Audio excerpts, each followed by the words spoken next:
I'm Jay Buchanan, an RS operator. Been in here 14 months now. Lori Buchanan. I'm a manager for telecommunication. I've been with them for 28 years.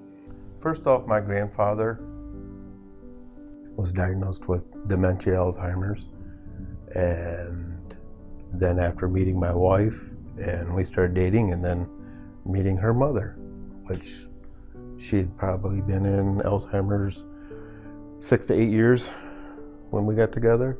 So I've witnessed it from two ends of it. For me, my mother was a nursing assistant. She'd been in that position for over 30 years.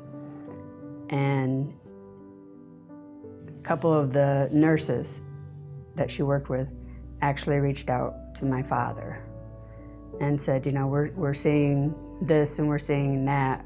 You know, it seemed like at first it started going slow, and then one day it just like, boom, she like was in full blown. And, you know, my dad was the main caretaker. He wouldn't, with his pride and everything, he said, I'm not putting her in a home. And he said, and you kids have your own life. And he said, and I married her for better, for worse. You know, for somebody to stand by, you know, your spouse like that really, really touched my heart. And my mom and I were best friends. We did everything together, and, you know, and for her to be like that, and I couldn't help her. I didn't know how to help her.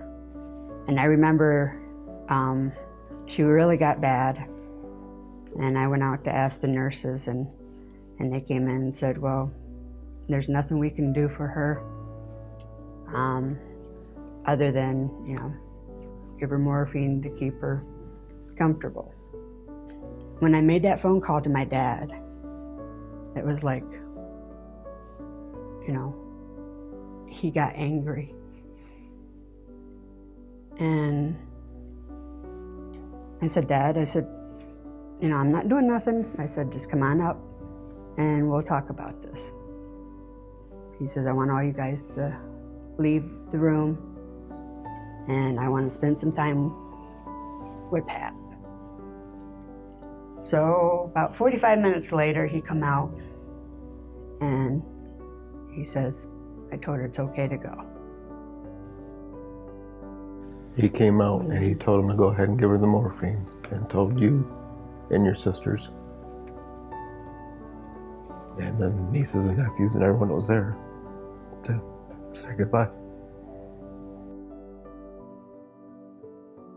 The ability to be able to take care of someone that is 70, 80 years old as they're coming back to being basically an infant, it's hard to watch.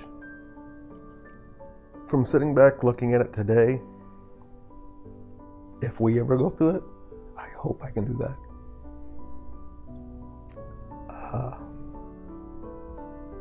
It consumed him 24/7.